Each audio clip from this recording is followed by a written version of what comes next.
Hey, this is Chuck, and you are listening to Fans with Bands, the podcast where we talk to the fans and the bands they dig about life, music, and whatever the hell else we want to talk about. Today on Fans with Bands, we're talking to Ante-Madder. Check it out. Today's episode is brought to you in part by Fret Rescue. Located in Southeast Michigan, Joe at Fret Rescue has over 17 years of experience as a journeyman luthier. From basic setup to major repairs and restorations, you can put your trust in Fret Rescue. Contact Fret Rescue via email at fretrescue@gmail.com. You can also find them on social media by searching for Fret Rescue, @FERTRESCUE. That's Fret Rescue.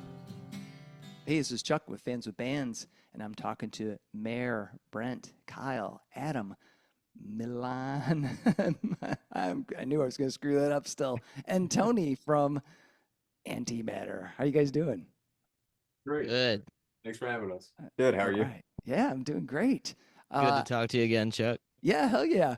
Well, I think, Mayor, you'd gotten hold of me, and I can't remember if it was via Messenger or email or something, and you mentioned this gaggle of bands you were in, and one of them was a band called Ante-Madder, and you go, hey, you want to check them out too? And I'm like, well, hell yeah, the name is sweet, and who doesn't love punk with a little bit of ska vibes? So I'm like, hell yeah, let's talk to you guys too. That's awesome.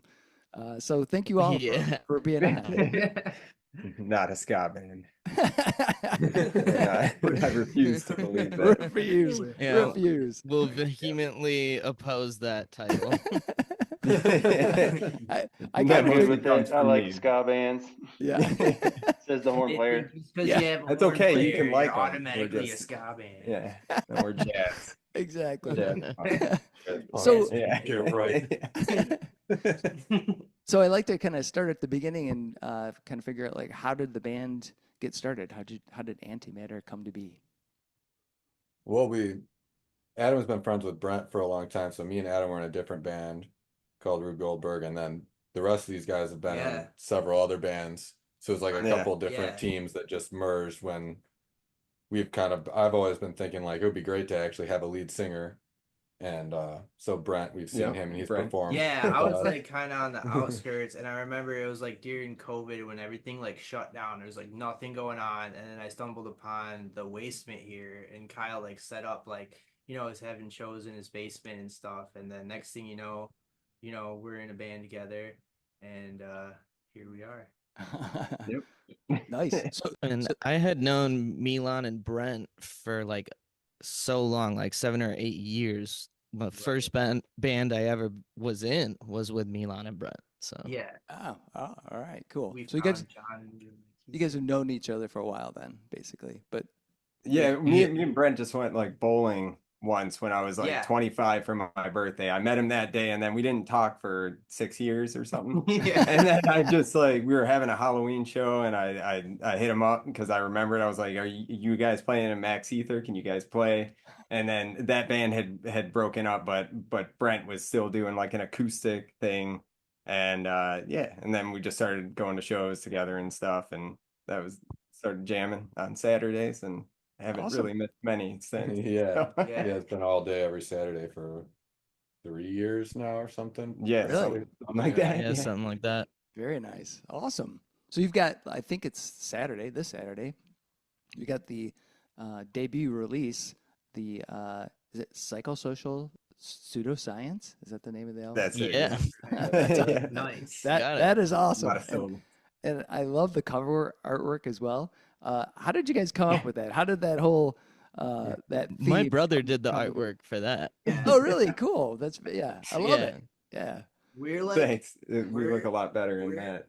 It's not like a time travel kind of band, so we wanted to go with like a vintage sci-fi, like 78, those old vintage movies like Barbarella and like Attack of the Killer Tomatoes or whatever that all came out in the 70s. Right. Yeah, so we kind of wanted to go with like those kind of vibes, and we're like, I guess, time travelers, so we wanted to put some secret cryptic messages in there, so there are some clues to it's like a dollar bill hidden future. Yeah, it's kind of like a dollar bill. If you fold it a few times, you see boob.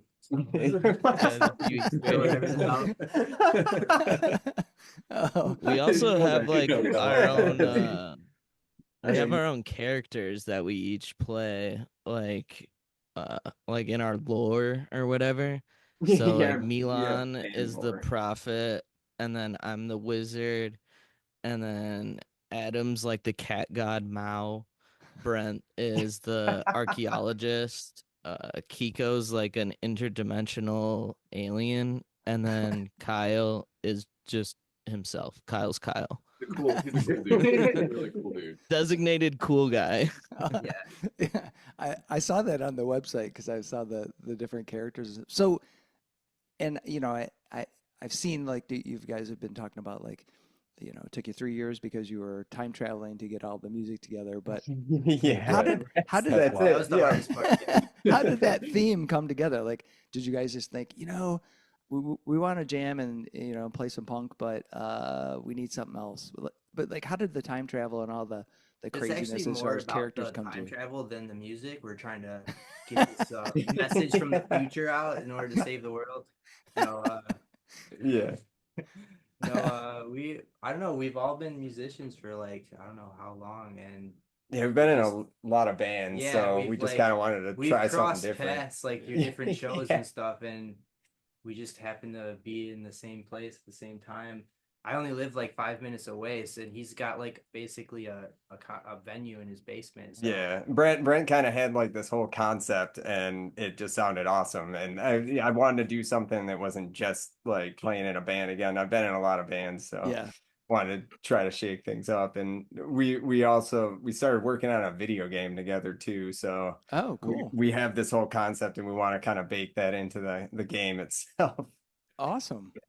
Yeah, Awesome. yeah. Show up in Yeah, that. it's all Bill and Ted meets Ancient been- Aliens meets Yeah. Yeah. But Brent has this whole idea that he's got this whole brainchild that's been going around in there for a long time, and we I just did all kinda, like- jumped right on board. I was like, we need a gimmick, and then we kind of just ran with it, and we kind of just like make it up as we go, Yeah. kind of thing. Yeah. But- It also gives us a good excuse if we're ever late. Yeah. Yeah, I was time traveling. I'm sorry, man. I was late for practice. It's fine. That's crazy. But I do love that idea. So, I know that like the couple of the songs I listened to on YouTube, you had like "Don't Hold Your Breath" and "Feeling Perpetual." Is the music theme that way as well, as far as like the whole thematic? We're time travelers trying to bring some message from the future Some plus of the the past. songs are like definitely. Some of the songs aren't. It's like kind of a mix of both, but there's definitely a few songs that we play that have kind of that like message in there. Yeah. You know, but it's a like healthy mix of both. I would think. It's all up for interpretation. So. Yeah, I think some more of the newer songs are more in that theme, because a lot of this is a lot of the band has been mining Brent's old stuff, you know, like those songs that he was playing in my basement when he came over that first time that I met him. We play most of those songs now, and they're very different. That's kind of the way I would describe the style of the music is really like an electrified folk punk, because it's like we took Brent's songs that he was playing by himself, with just a lot of downstrokes on an acoustic guitar, and then turn it into a 6-piece band with 2 guitars and a trumpet. Ironic enough, though, like some of the first songs I wrote that we played, like "Fool's Paradise," I just remember Milan actually showed me Zeitgeist for the first time, and I was like, "Oh my god!" And I wrote this song called "Fool's Paradise," and it's still kind of relevant to what's going on. It has like those kind of themes in it, I guess you could say. Like the 1% apocalypse, Illuminati, conspiracy, conspiracy kind of vibe. So Yeah. So when you were, you guys have been jamming for 3 years on Saturdays, and so, and Brent's music was sort of the brainchild. Is that the basic formulation for the album? Did you start with some of Brent's stuff, or did you guys like start with that and start jamming with that, and then write all new music for the album? How did that work out? I think I would say the root of the music is generally what Brent wrote, and then we kind of added our flair on top of it, or changed things around, or added our own personality to it. Let's see if you guys agree with that. Yeah, we worked them out Yeah. like full songs. I think Feeling Perpetual and Stupid Monkey are the only two that are actually on the album that we wrote after we formed. Yeah. And Brent still, the formula for our songs is usually like Brent comes with like some chords and all the lyrics and structure pretty much written out. And we're Yeah, like, and like an okay, idea of you how the got it. song should flow together and be like, this is where it changes, this is where this is. And then we all kind of work together to like flesh it out and make it like a really interesting thing that we all like. Yeah, but now that we have like an album and a few more songs, I think we want to take a different approach to writing and be more Yeah, we've got collaborative. a lot more. Yeah, we have been. The Yeah. newer songs that we haven't, that are not on this album, are all much more collaborative, where we all really worked on them. I mean, like the one we actually wrote the lyrics together for Dollar signs? Dollar signs, yeah. yeah. We wrote a lot. And that's like more of like a surf punk song. Yeah. And then we have like a swing punk song. So we're kind of going in more of that direction, but Oh, yeah. cool. And We're getting dancier, but still not a ska band. not a ska band. Hashtag not a ska band. yeah, that's funny. Donner. So, you know, as your songwriting has evolved, do you guys feel that the songs, well, obviously you're changing some of the structures in the songs somewhat as you're evolving, but do you feel like the overall essence of who you are as far as musicians has stayed the same, or are you growing in that realm as well as like just adding into what you're trying to do with the music? Like some of both. Like I think the main thing is like I've been mostly in like 3-piece bands all my life, so it's like there's always like a bass, a guitar, and drums, you know, Right, someone's singing, right. and it's like we have a lot more going on in this band, so it's like trying to figure out how to like play and leave room for each other, and like so other parts can like shine and stuff like that. It's been like a big learning experience. So I was gonna say the pretty exact cool. same thing. Yeah. Yeah. And like it's hard to nail down a genre. Like when people ask, I usually just tell them like rock and roll with horns now, because trying to describe, like we have like a lot of different, I don't know, Yeah, styles. ultimately, you know, it's like we there's have like yeah. swing vibes, and It's definitely some ska influence. kinda Like, like- maybe. Middle ska. Might be I ska. I don't know. There might be I some like- ska in Who's there. to say? Yeah, I mean, it's punk. I think it Some- definitely Yeah, sounds like yeah. punk music, but other than that, it's hard to pin down Kind of more. have like a James Bond. Yeah, Surf- we're like Secret kind of agent like surf James Bond, kind of like time travel from the future to And today's surfing. world. Yeah. One thing I'd like to Imagine add, surfing. one James thing I Bond. wanted to add is when I You gotta first do it met Brent and Milan and started jamming with them, I didn't know how to play like the basic punk drum beat, like the do cat do cat do that Oh, do yeah. cat. And Brent sat down on the drum set and played it and was like, "This is how it is," and he taught me that. Oh, really? It's just I know interesting that. to think that Brent taught me like the quintessential punk drum beat, and now here we are like a decade later and I'm playing it. Oh, that's Play crazy. this faster and faster. Yeah. Yeah. It's fast. So, you know, you kind of touched on one question related to like how you want or how you expect people to respond to your music. What do you think the overall like impact is going to be for the debut album? Because you've been playing some shows, but now folks can like take that back home and absorb it. Do you think it represents what you do live, or is it, or did you use the recording process to kind of experiment and go beyond what you would really play in a live situation? I think there's quite a bit of experimenting on the recorded album because we went in and used like some synths and like midis and stuff to add like cool effects. We added like some quotes and stuff to make it more interesting and kind of messed around with things, and it took quite a while to finally get to where we are. So there was a bit of messing around. Hugo got kidnapped by a space pirate, so he's not at every show. So we like him to be, but luckily we got him down here tonight. So that's yeah, he's coming back for the debut show. He's flying in. But like for the recording process, directly. We bargained with the space pirates. They're bringing him back for a show. Luckily, so. We had to trade in one of our other guys, but we got Kiko.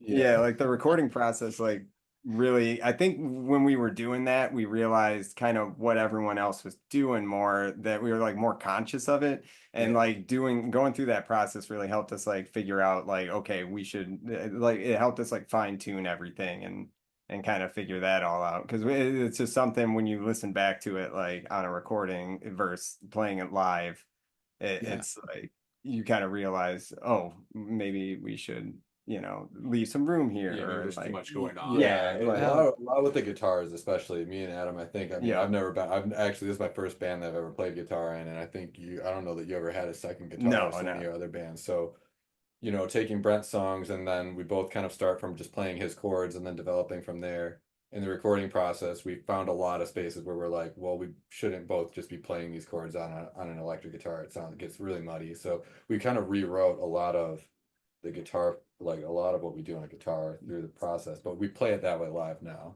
Yeah. Oh, so when you're playing live, you're both playing the same things, or are you playing off each other? Like maybe somebody's playing the root and somebody else is playing thirds. Yeah, more of that going on. So and like it was like before we were playing the same thing kind of, and then when we did went through the recording process, we kind of rewrote those parts, and like and then that's kind of how the way it is now. But I would say that I would say that the recording process definitely tightened down the nuts and bolts a bit for the whole thing. So that was pretty cool. But I wouldn't say it changed the sound of the record. Like it still sounds like a band in a room. Yeah, we might have added some audio quotes, more tying into that like more theatrical aspect of the band, but it still sounds like a band. It doesn't have any like electronic dance music or any sort of vibes like that. And for me it was really, really cool because I got to make a whole horn section, because before I'll play trumpet sometimes and I'll play trombone sometimes. It just whatever I feel like suits the song. So there's even a Barry on this record too, a baritone sax. So oh wow, cool. Got to have a whole horn section, which was big, really exciting for me to kind of see that come together. Awesome. Yeah, it's like we got 3 Kikos at the same time. They cloned him and brought him back. Yeah, we did a cloning machine. Yeah, the aliens are good for something. Awesome. So, I like to kind of go into your origin stories as individual musicians. So, how did each of you get into music and start playing music? So maybe start with Brent. My uncle was like, hey, you should play guitar, when I was like 10 years old. And I had an opportunity to join a guitar class in high school. I went to Arts Academy in the Woods, and it's pretty cool being able to play guitar in high school. And I just remember Zari was like, nobody could write a Blink-182 song. They're all already written. And I was like, yeah, this bullshit. I'll write a Blink-182 song. And I wrote like this song, Pretty for Punk, and everybody. We were blown away. Yeah, we were shit. And then I guess that kind of like boosted my ego a little too much. And Awesome. So I'm just gonna jump in real quick. Do you guys know Michelle? No. Oh, well, she left. There was a Michelle trying to get in, and then she left. So. Into the actual I know. podcast. Yeah, into the Zoom. Sorry. Oh, maybe.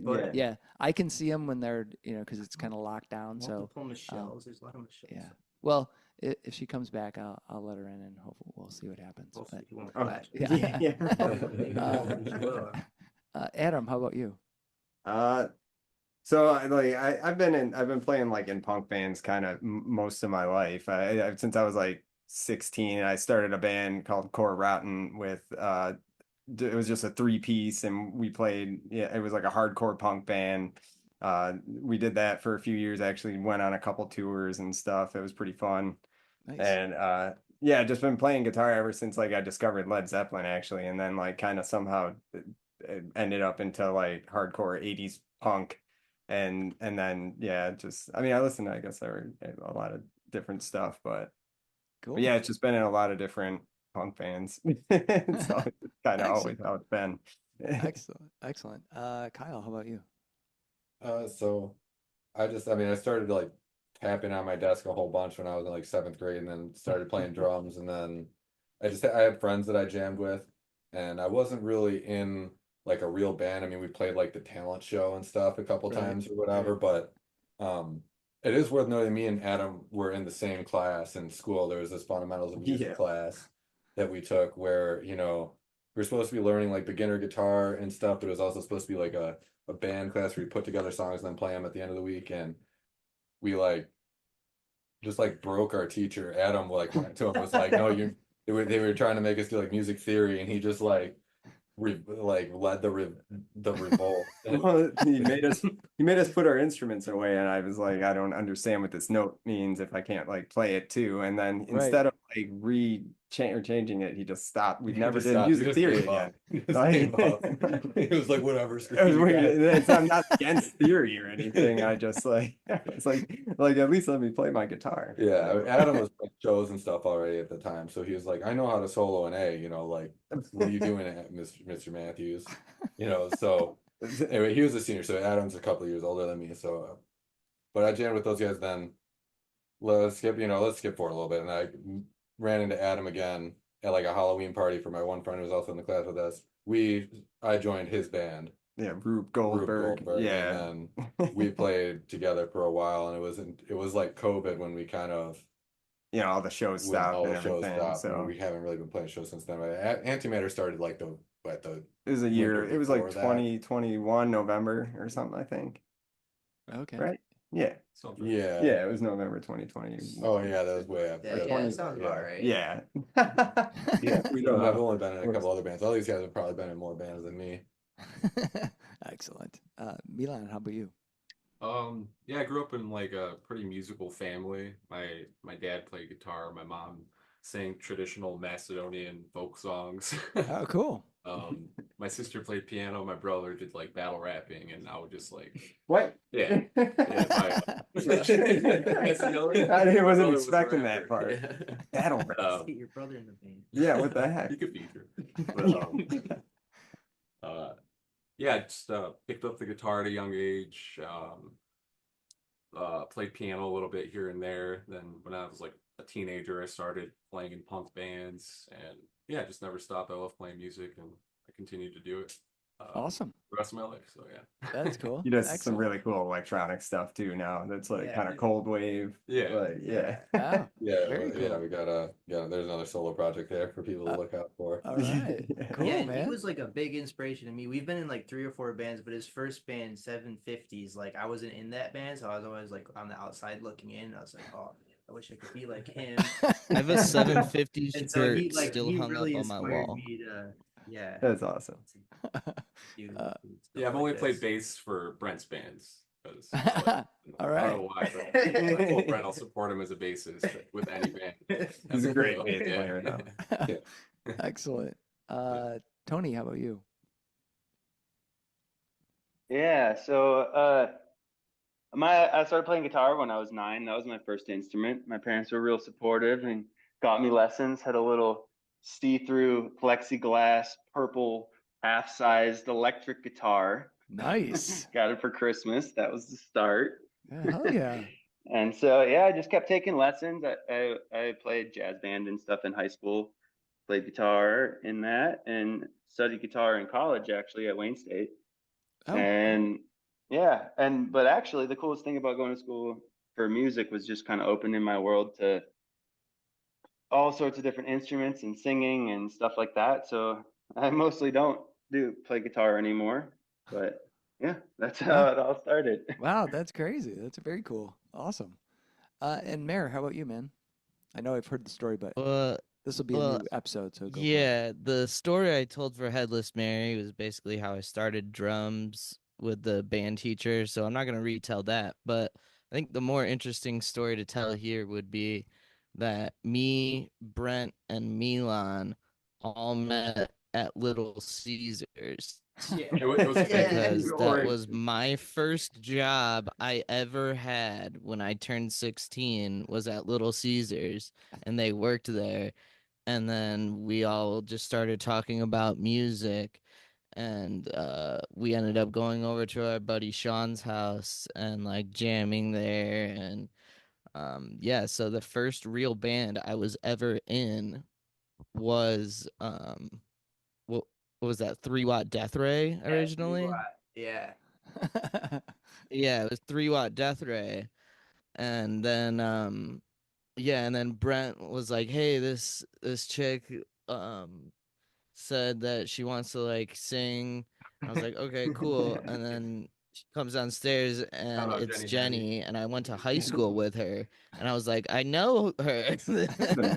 And so that was a weird like feeling of like, small world kind of.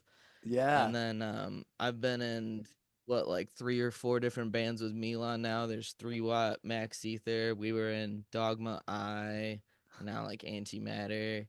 And also I play in Gimme Paw with him occasionally. I hit the cajon, but that's like 95% Milan.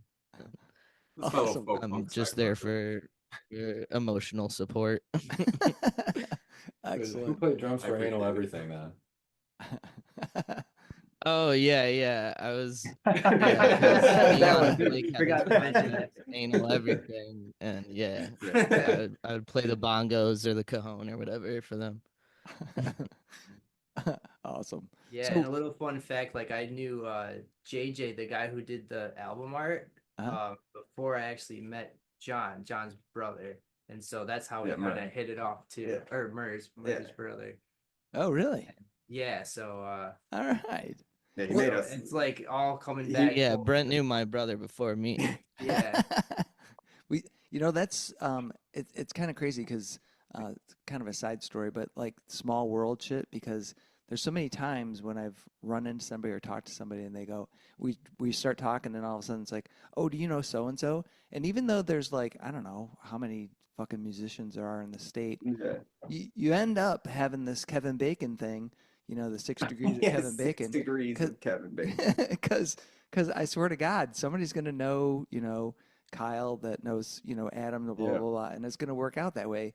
I was just doing I'm putting on an event in Jackson in November called Gig, and I was doing some radio interviews this morning over in Jackson, and one of the radio hosts, her name is Mickey, and then I posted, they posted a picture of me with them, saying, "Hey, Chuck was here," so blah blah. But anyway, a friend of mine sees it who's in Arizona, but he used to be a DJ in Adrian. He goes, "Small world that, Mickey was an intern when, I was doing DJ work." And this was like back in the 80s. And I'm like, fucking, hey, what the fuck? This is crazy, So anyway. Have you had any other awesome 6-degree moments? Not that I can think of off the top of my head. I'm sure. Yeah. I mean, me and the street from. Yeah. I was good friends with the guy who's the lead singer and bassist in Core Rotten, lived around the corner from my parents. Yeah, he was like friends with his brother, and like really you good were friends with always his in that brother. we didn't even know each other back then, but like I was like playing with them at the same time. Like you guys were probably hanging out and stuff. Yeah. So yeah. Well, and especially if there was play in also a bunch of bands, you kind of get that vibe, just like everyone knows Nick Rourke, like that guy. Like I think I've met everybody else through. Yeah, that's true. It's like Small world. That's Jenny's cousin too. Yeah, which so Which is we're pulling the thread now. I had 3 people tell me that Jenny Hattie was looking to be a singer in a band. Yeah. And I was like, that's weird. 3 people, like, That's telling funny. me that. It's kind of, then, yeah. Awesome. Yeah. And she just lives 5 minutes down the street, too. So, if you guys, if Ante-Madder could play anywhere in the world, where would you guys like to play? And who would you like to play? Who would you like to have on the bill with you? Oh, that's tough. Maybe we'll start with Probably the moon, right? Milan, what do you think? Oh, the moon's sick. Yeah, it's probably the moon. Well, that's not. I was gonna say the I'll- Vatican, but Right. I think the moon. I would love to play in my homeland of Macedonia, where my family's from. That's Oh, like yeah. a close second. And there's a band called Novia Pocheta. I'd love to play with over there, like a punk band. Awesome. Yeah, that'd be awesome. Yeah, that would be good. Yeah, that would be cool. Brent, how about you? I think it'd be cool if we just like rented out the White House and like made it like a house and just like had a big old bash at the. Brent's galaxy brain thinking here. That's awesome. But there's a price for everything, right? The iron side. Adam, how about you? Oh man, I'm surprised you didn't say like the pyramid, like in the pyramids, like where all that. People play at the pyramids. That's Do the they? thing. Yeah. Oh, then we can't do that. Yeah. No.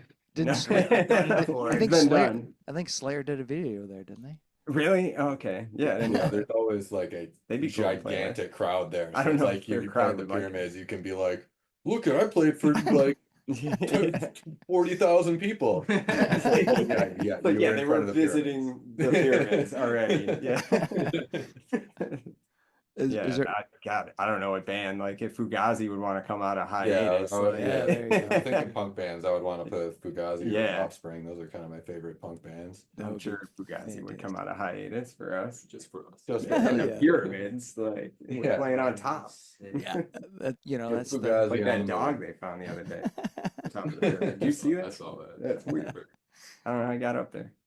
Kyle, how about you? Where would you like to play?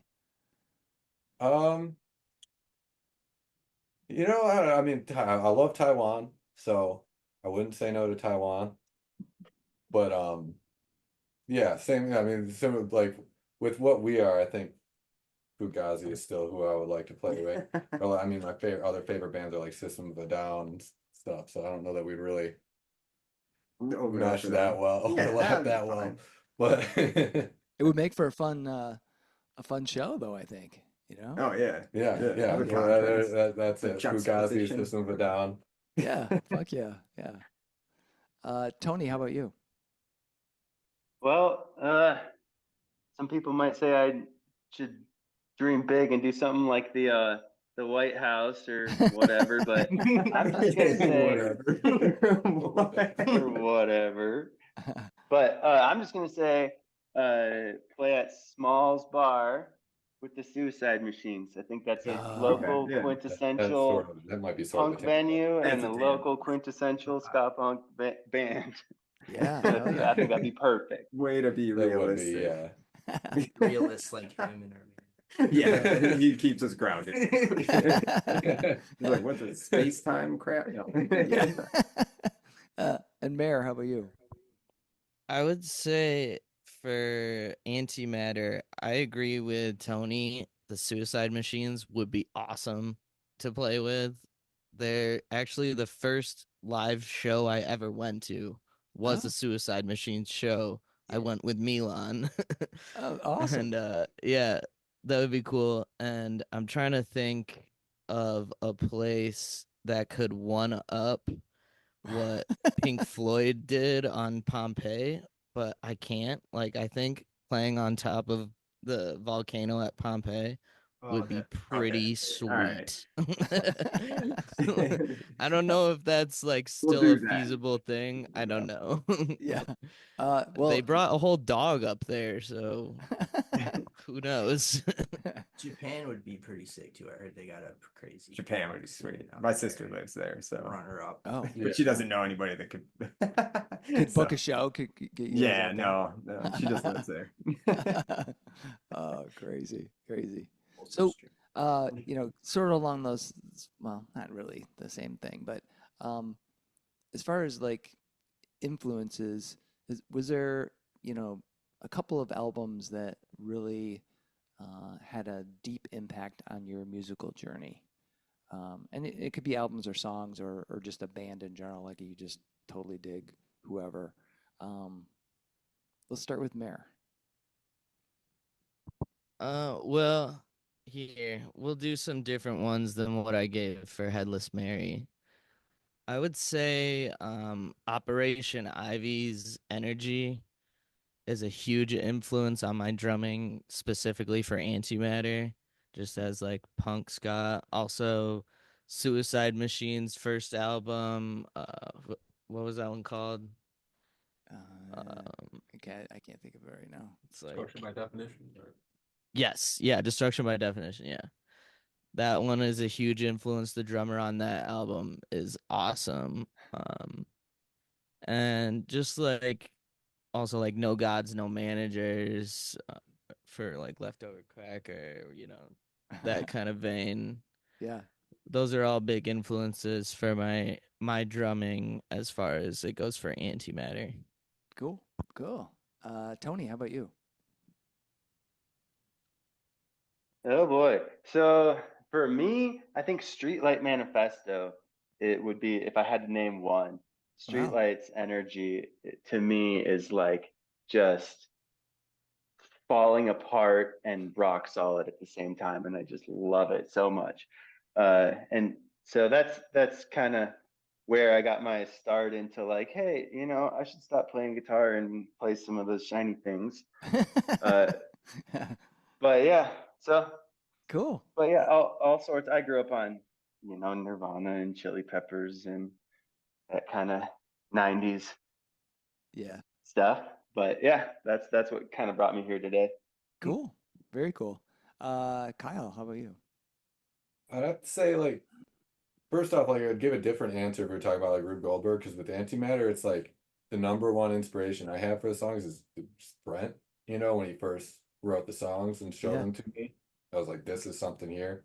I love System of a Down and Nirvana and stuff. So my own personal stuff when I'm writing stuff from scratch is more influenced by that. And like me and Adam's other band was like we were like a rock solid Fugazi inspired band, punk band sort of. But yeah, Cool. yeah. Brent. Brent, how about you? That's solid. What? Oh, was I queuing him up? Yeah. Cue him up. Yeah. Yeah. You guys already dropped like all the ones I was gonna say, like Streetlight, System of a Down, Op Ivy, like just basically 90s, stuff. But like to kind of add on to that, like I was super heavy into basketball and rap like growing up, not gonna lie. So like just the whole like old school hip hop, a lot of people say that my lyrics sound like rap. Yeah. And it's 'cause me and my buddy used to get into like rap battles all the time. I'm definitely heavily inspired by like with Milan's brother. Yeah, you guys got like a really Like, my brother. we might have crossed paths in Yeah, a quite battle the rap rap. once or twice. But Awesome. yeah. I think that adds, I think it's cool when you throw something in that's like not genre specific necessarily, it's kind of like an outside influences. There's a lot of like EDM bands I like too that are, I don't know, thinking of like Marshmello and Alan Walker are very like inspirational, kind of like moody. So I don't know if you can combine all those things together, but having like electronic music in there too is definitely inspirational stuff. Cool. Milan, how about you? For Antimatter, specifically, I kind of try to emulate, Matt Freeman from like Op Ivy and Rancid, just his walks and plays super hard with the pick, and when he like draws out the notes, he uses his fingers. So I try to do that kind of stuff with like the W parts. And just overall like 90s skate punk, street punk. I don't know. Yeah. Vibe and energy. Yeah. Awesome. Very cool. And Adam, how about you?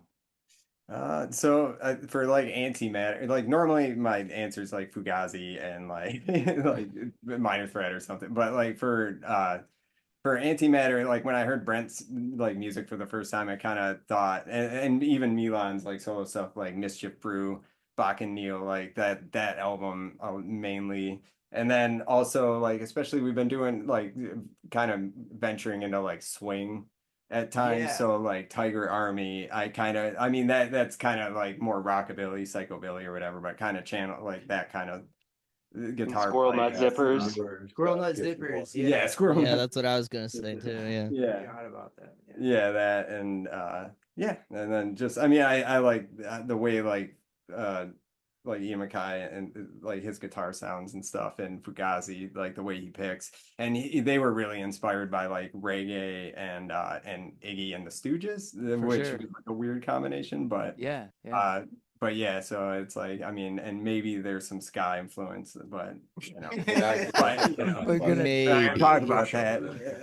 You know, I'm gonna deny that ska influence. And, yeah, I don't know what you're talking about. Pretty much, if it was on Tony Hawk's Pro Skater, it probably influenced us to some degree. I'm a big No Doubt fan, actually. Oh yeah. Oh, that's funny. I went through like a big like emo phase too, so you could say like My Chemical Romance and The Used and all those kind of The bands Used too. is a fantastic band. I love. Yeah, so they're definitely, and then of course James Bond, 007 was very Just in general. just in general. Just in general. Very influential. Spot. The Used and like Taking Back Sunday have like a lot of like vocal harmony stuff. Yeah. That, you know. Yeah. I think we have more of a. I don't know that our vocal harmonies end up being as clean as that. They sound more groupy, maybe. I don't know, but I like it. I mean, like I think it's. We got like a duo. This is like the first band that I've been in that does like vocal harmonies. Period. I think so. And it's like it sounds great. Like that's like been something to experiment with. That's really cool. Like yeah, this is also the only band I sing at all, and I just tell them like pick a vowel, and I can do that and play the drums. Like if you want me to do like an ooh, ah, e, I, sometimes a y, but don't make me sing words. I can't say words on the drums at the same time. It doesn't work. Oh man. Milan's got quite the falsetto, though. I'm always impressed with bands that can do harmonies, whether they're it's just, I mean, having played guitar, I can't sing at all, and so anybody that can vocalize while playing guitar, you've got to, and if especially a drummer too, like fucking drummers that sing, like holy shit, like. I never said my singing was good. It's like I'm already doing 4 different things. I might as well do a 5th. Like right, yeah. Throw something else in there. Yeah, it's hard. I play guitar and bass and drums, but honestly playing bass and singing is harder. I was gonna say that too. And playing drums. Oh, really? Is harder. Yeah. Guitar is by far the easiest. Crazy. So it does sound like, from you guys talking about the different bands you were in and this band, that if anything, this band is forcing, or not, maybe force isn't the right word, but it is causing each of you as musicians to kind of expand your worlds. Is that a fair assessment? Oh yeah, for sure. Yeah, absolutely. Yeah, definitely, and especially just in the form of like needing to collaborate and plan things out more. When you got as many layers as we were putting into these songs, you have to really be more careful rather than just being like, well, I'm just going to play whatever feels cool. Right. Yeah, because like you guys were talking about, just discovering that you both, as just guitar levels, right? Just you can't just both be slamming away at the same chord. You could, but it's just going to be like a wall of mud potentially. Right. As opposed to something that's layered and nuanced and it's got some cool, depth, as opposed to. Or if we're both doing our own kind of nuanced version of it, but they're just totally different. There's a lot of that. I think both of us have a tendency to be like, oh, those are the chords. Okay, I got a cool way to play that. Right. And we're both just doing something totally different. And it's like sometimes it sounds cool, and then sometimes it doesn't, and it's totally random because we didn't. That's like why the album took so long to record. That's part of why the album took so long. That was one. Yeah. Also, we're like learning how to be better audio engineers in the process too. Like, which that's, I wouldn't call us audio engineers, but we're learning, and it's been a lot of fun just figuring out how to do that, because mixing with that many instruments is like that alone. It's just tough to like get everything to be clear. Yeah. Yes, so that's actually a good question that I meant to ask earlier and forgot. But how did you guys record and mix? Did you use a professional studio? Did you have any like production engineers, any of that stuff, or did you do it all DIY? DIY. Oh, DIY. DIY. They got the setup in the Cut us some basement. slack. It's not trying to grow. Yeah. So, but Nice. you It know, was pretty much all set up for recording drums, and so I just sat down and did it. But then, like, in retrospect, we should have like made tempo maps and like had the BPM set for me to record too. Yeah, that's what we're And gonna that ended up yeah. like being kind of a pain to work around, but we figured it out. yeah, and you Yeah, know, that even was just one that's you don't function, even but- have to do that, all that really. It's just, but it do. was. Well, I already made the power tab. Yeah, so. well, yeah, Yeah, but yeah, it's not it- necessary, especially for like a punk band. You know, kind of sounds better if it's not so neat and tidy. Well, for sure. Yeah. just yeah, we recorded all in our basement and like at our leisure, which was nice. But then at other times, it's like you realize like, oh wow, I don't even play this part the same anymore. We've played like 6 different shows, and then so you re-record it, and you know, it sort of evolves. It's cool that when you have the time to do that, sometimes it just kind of takes. Yeah, longer. honestly, Yeah. getting the guitars recorded took. I a also lot. play Getting pretty all the much horns in 'cause every Pico song moved out of state faster. stuff, too. Yeah. So did so that leads to another question. Did the recording so it sounds like the recording evolved over time then. So as you Oh, yeah. so Oh, so definitely. you could, like, on the album you might hear a song that was recorded, I don't know, last year, and then one that was recorded 6 months ago. Is that- Oh, you'll hear. a Well, bunch I've of recorded songs all the drums 2 years ago. Yeah, yeah. Yeah. Awesome. That was all done. I couldn't go back and redo any of that. And like you wouldn't really necessarily It was know all set in with stone. listening to it. It's more just because like everything kind of changed like as it went. Like, you know, it's like, oh, I think I can do that part better. It's like still you get the time to do all that when you're doing it yourself at home, as opposed to being on the clock in like a Right. studio. Yeah, because then you've got only so much time and Yeah. and money, really. Right, So yeah. that's the Yeah. limiting factor.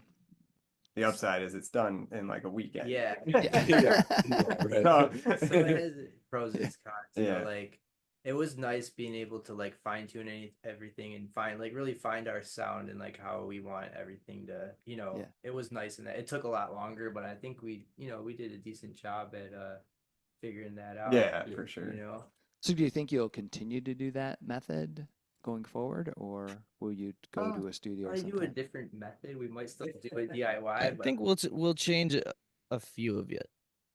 Yeah, we've learned I a would lot like to from just probably that whole set process. tempo maps. Right. Yeah. Yeah. I mean, we learned a lot from just that process and like the different tools that you can use and like how to mix everything together. So it's like I don't think the next time would take as long Right. now that No. we've kind of like in that whole process we've come up with We a laid the process. groundwork. Yeah, and like Yeah. the conflicting guitars thing has not been such an issue with the newer songs that we're writing because we write them for 2 guitars. Right. Yeah, I that feel was like the a lot main of the old difference, is, songs like, that was they took us a started long with time to. one. Yeah, it started as both of us just learning Brent's guitar part. So then that took a long time to kind of like realize what was going on and write it differently than that. Because the newer songs Brent comes to us that are like less totally like this is the song already. And Feeling Perpetual was like that. And you'll notice if you listen to it, it has more like we're doing 2 different Yeah, there's guitar more parts that layer riffs going properly on over it. themselves, and that's how we wrote it originally, so we didn't have to like go back and rewrite it. Right. Yeah, well, and then you get an idea every now and then, and you're like, "Oh man, I think that would sound really cool." And then, then you go back, Right, like for dollar signs, we you're got like, time, let's right? write a song about robbing a bank. Yeah. And then we all played off of that, and it became like one of my favorite songs that we Yeah. have. Yeah, it's very surf influence. Yeah, and that one I know everything that I'm playing. Like that was the thing with the guitar parts. A lot of them, like I didn't play it the same way every time. Like I would just play the Like always chords that- workshopping. Yeah, it was always like workshopping like it jazz. while we're playing it. We were a Yeah, freeform so a lot of jazz. the newer punk songs are band. more set in stone. Awesome. So do you think then, since you've had this evolution with like basically figuring out how you want the sound for this album, but then in the course of that, like figuring out the dynamics of the band and really kind of figuring out how you want the sound to go forward. Do you feel like you have a formula that you want to stick with, or is it more like, we really love the experimentation, the discovery, the learning, and that's what we're going to continue to do? I think we have experiment. Yeah. It's like a yes and no answer. Like I think we found like our sound and how we want to like, play everything, but it's hard to like hold ourselves down to a certain style or genre. Like you'll see, especially with some of our new songs, we're kind of like all over the place, and we have some swing songs, we have some punk songs, we have all kinds of different stuff, and we don't really want to limit ourselves to a certain style or anything. Yeah, it's fun trying different stuff still, like but like at least for like the recording and stuff like that. I mean, I think it's just like we played so many times together, and like that it's kind of more just natural now. That's the big difference, is like yeah. Although it has been pretty natural the whole time, because I mean, you and me have been playing together for a long ever, and they've been playing together forever. So that was kind of the cool thing about the band from the beginning, is that we all just vibe. Right. Really Yeah, well. having Milan as the bass player specifically just works really well, because he's been the bass player since the first band I was ever in. So like me and him just kind of like sync our brain waves together as the rhythm section, and it's really easy for me to play along with Milan. So we can tell where works well. we're going. Yeah, like I can play along to Murr very well. Like hits and everything, we're just kind of synced up. Nice. Yeah. Nice. So what are you most excited about for folks on Saturday when you guys unleash the album? Ooh. We got a time machine. Freaking time machine. No more detail. No more details. No surprise. There's a time machine. Yeah, we just got we've got some props. We're gonna put on may or may not. Like, so we didn't build anything or anything like that.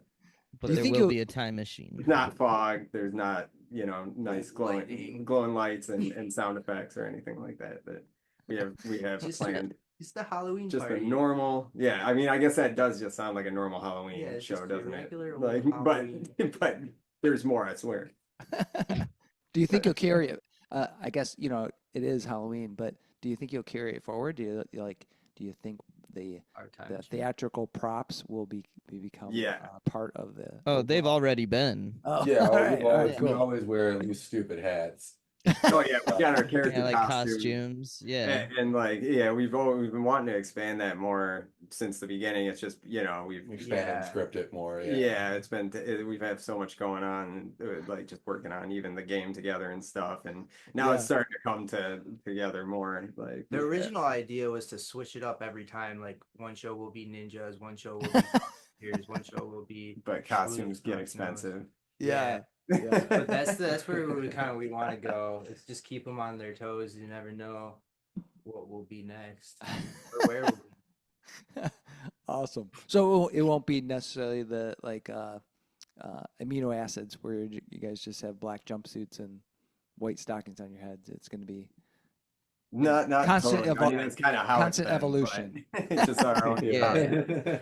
I'm a different type of wizard every time. I might still be a wizard, but there's like dark magic, white magic, and every shade in between. Different variations. Right. We kind of want to evolve over time, like a RPG. First you start with a wooden sword, then you get a level up. Yes. Metal sword, and then you get a lightsaber, and then skill tree. Then Guar eventually will just become. Yeah, we'll just that's final evolution is Guar. Yeah. So and so does the live machining. I mean, obviously you guys have characters and things that are going on stage. Or do you pull your audience in to make them part of the story? Yeah, we tried. We had our buddy be a a space pirate and attack Brent on stage one time with a sword. Yeah, we had But killed in the middle of that ended up being a mess because it, like, tipped a over some pirate. swords. It's a freaking space pirate. Yeah, not our friend. No Yeah, association. Random space pirate. We don't know this guy. He hopped up on stage and not attacked playing. Brent. And the whole idea was for me to come and like Wait, heal what? Brent with my Brent wizardry. is the character I'm And playing. I went to do it, but he just stayed on the ground. And I was like, I healed you. Get up. And then like nobody told Kyle, I don't think, about this. So Kyle was just like, what the hell is happening? Like, what are you guys doing? Yeah, not the most organized, and yeah, sure, but Space Pirate definitely knocked over It's Kyle's pretty amp. funny, dude. yeah. So Oh, Space Pirate, man. Anytime John's at a show, something gets broken. yeah, a PA or a guitar. And it's part of the part of being punk, you know. You're not. It's Our not shows really a get pretty punk rowdy. show unless something John kicks breaks. over my amp. Yeah. Yeah. or something else to the PA system. Yeah, that's how you know you had a good show. Oh, yeah. If shit's broken, we had a good show. But yeah, we Was it really a punk show if nothing got broke? Yeah, true. But yeah, we like threw some Nerf swords into the crowd, yeah. trying to get people to join our group. We want to get a like ton of like tomatoes that they could throw at us. Try to make it more interactive. Yeah. If you don't like it here, like here's a rotten tomato. Feel free. Like Yeah. The idea is kind of to make it like an augmented reality, so it's like they're part of this whole thing too. Like you Yeah. know, bring them into our world, right? We're not Yeah. coming in their world; they're coming in our world. Yeah. That's kind of the idea. yeah. We're working on it. Awesome, man. That sounds great. Well, guys, I want to thank you so much for being on Fans of Bands. I really appreciate it, and I've got one last question for you, and that is, pineapple or no pineapple on pizza, Adam? Pineapple. Oh, and definitely not pineapple on pizza. Like, I'm not against pineapple. I'm just saying, like, I'm Not on pizza. not on pizza. This isn't Not on discussed pizza. bad before. Yeah. Kyle, No. Kyle, how about you? Yeah. Oh yeah. Pineapple's Yeah? great. All right, Brent. Pineapple and pepperoni though. Oh, all right. Psychotic.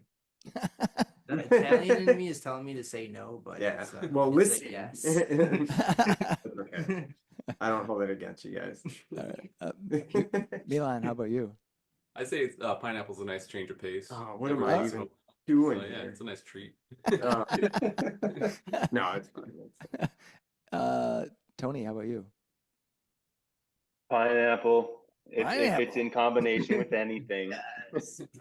Wow, it's Yeah. like it's very heavy pineapple. And Mayor, how about you? I can't Unpopular remember. opinion.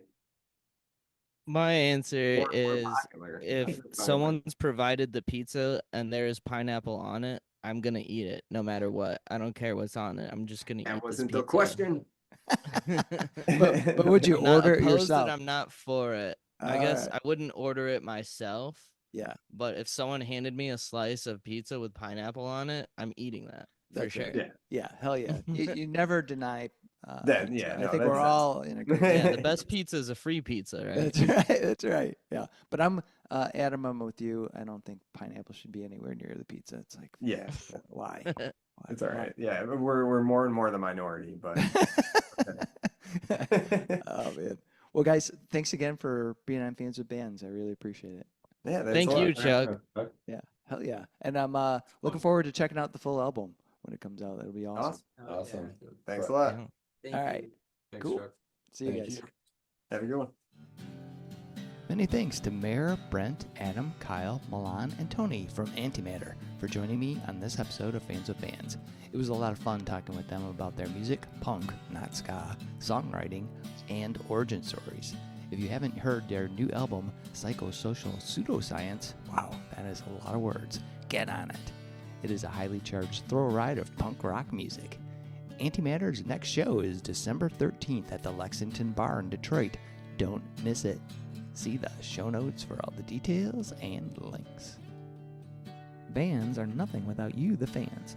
Purchasing music and merchandise is critical to their survival. If you can help out your favorite bands, please do. If you're in Michigan, consider following the Playing in Detroit Area Tonight and SE for Southeast Michigan Music Facebook pages. They are fantastic places for fans and bands to support each other and share our combined love of music. Thank you all so much for listening. Be sure to hit subscribe on your favorite podcast service to get each and every episode of Fans with Bands. Spread the word by rating the show, telling your friends, telling your neighbors, telling your family, telling your priest, tell everyone, and leave a comment. We want to hear what you think. You can keep in touch by following us on social media. This is a Life in Michigan production. Until next time, be well and kick out the jam.